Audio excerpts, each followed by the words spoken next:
সুপ্রিয় শ্রোতা বন্ধুরা, আসসালামু আলাইকুম। ঐতিহ্যবাহী যশোর জেলাকে কেন্দ্র করে আজকে এসেছি যশোর সদর উপজেলার লেবুতলাতে। আমরা আঙ্গুর ক্ষেত পরিদর্শনে এসেছি, কিন্তু সেখানে পেয়ে গেলাম দুজন অতিথি। আমাদের সাথে দেখা হয়ে খুব খুশি হয়েছে। আমরা তাদের সাথে একটু কথা বলার চেষ্টা করবো। আসসালামু আলাইকুম। ওয়ালাইকুম সালাম। কেমন আছেন আপনি? আলহামদুলিল্লাহ ভালো। আঙ্গুর তো খাচ্ছেন, মজা পাচ্ছেন তো? জি, এটা অনেক স্বাদের। আমরা সুদূর চাঁপাইনবাবগঞ্জ থেকে এসেছি এখানে যশোরে। জি। আমরা ইউটিউবের মাধ্যমে এটা ভালো জেনেছি, শুনেছি, দেখেছি, তারপর আপনি ভিডিও চলে দেখেছি। আসছেন। তারপর আমরা এসেছি। এখানে খেয়ে দেখলে বাস্তবে ঠিক আছে আরকি। আজকে আপনি এই মুহূর্তে আপনার চারপাশে ইউটিউব চ্যানেলের পক্ষ থেকে কথা বলছেন। কেমন লাগছে আপনার? আমার খুব আনন্দ লাগছে, ভালো লাগছে। আমরা অনেকে দেখেছি বিভিন্ন জায়গায় কথা বলতে যে ভারতের কাশ্মীরে আছি, কিন্তু আসলে বাংলাদেশে যশোরের বুকে আঙ্গুর চাষ হবে এটা দেখে সত্যি অবাক লাগছে। আপনাদের কেমন লাগছে? আমাদেরও খুব অবাক খুব লাগছে। ভালো লাগছে। দেশের মাটিতে যেভাবে একটা মিষ্টি মানে বিদেশি ফল হচ্ছে, আমরা খুব আনন্দিত।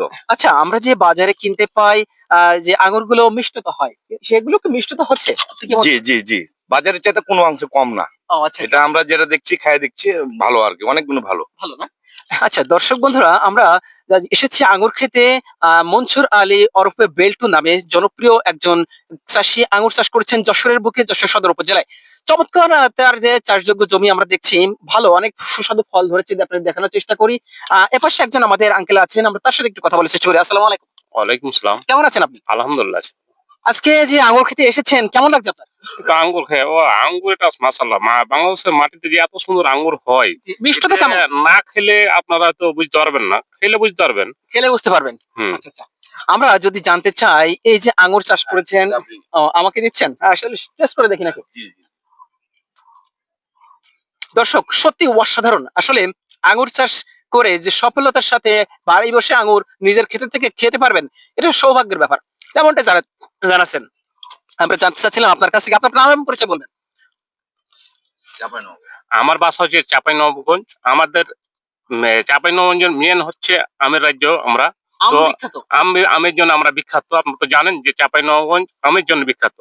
কিন্তু আমরা চাচ্ছি যে চাঁপাইনবাবগঞ্জের মাটিতে আমরা আঙ্গুর চাষ করে আঙ্গুরের জন্য বিখ্যাত আবার বানিয়ে দিব। ও আচ্ছা। ইনশাআল্লাহ আপনারা যদি চান।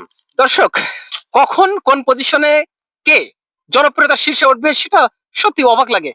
চাঁপাইনবাবগঞ্জ আমের জন্য বিখ্যাত তিনি জানাচ্ছিলেন, কিন্তু আঙ্গুর চাষে বিখ্যাত করার দৃঢ় প্রত্যয় যেন আমরা লক্ষ্য করছি। আপনার নাম বলবেন। আমার নাম মোহাম্মদ আনোয়ারুল ইসলাম। কোন অঞ্চল থেকে এসেছেন? আমার বাসা হচ্ছে চাঁপাইনবাবগঞ্জ কামসাট ইউনিয়ন। আমরা জানতে পারলাম সোনা মসজিদের নামে যে আপনি বলছিলেন, সেখানকার যে জনপ্রিয়তা, এটা মূল রহস্য কি? সোনা মসজিদ হচ্ছে একটা ঐতিহ্যবাহী মসজিদ। জি। একটা অনেক পুরাতন মসজিদ। এখানে ইন্ডিয়ান বর্ডার আছে, সেখানে আমদানি রপ্তানি অনেক কিছু হয়। স্থল বন্দর আছে। আচ্ছা, আমরা যদি জানতে চাই চাঁপাইনবাবগঞ্জ থেকে আপনি এসেছেন আঙ্গুর চাষ করার উদ্দেশ্য আছে নাকি? উদ্দেশ্য মানে আমার অলরেডি আমি চারা নিয়ে রেখেছি। ও আচ্ছা। প্রায় ১,০০০ বা ১,০০০ মতন চারা এই উদ্যোগটা আপনি কেন নিলেন যে আঙ্গুর চাষ করে সফলতা পাবেন? আমি তো দেখলাম, এসে দেখে খেয়ে আমি এটা আমি নিজেই প্রমাণিত। যে বাংলাদেশে আঙ্গুর চাষ সম্ভব। এটা ইনশাল্লাহ। আচ্ছা, চাষ পদ্ধতি সম্পর্কে আপনার জানা আছে? আমি তো ইউটিউব দেখে বা যারা চাষ করছে তাদের কাছ থেকে কিছু ধারণা নিব, বা ইউটিউব থেকে কিছু নিয়ে তখন চাষের দিকে এগোবো। অসংখ্য ধন্যবাদ। আমরা দুজনের সাথে কথা বলছিলাম চাঁপাইনবাবগঞ্জ থেকে, আমাদের মাঝে মেহমান এসেছিলেন। অসংখ্য সুন্দর কথা বলেছেন। তাদেরকে ধন্যবাদ জানিয়ে বিদায় নিচ্ছি।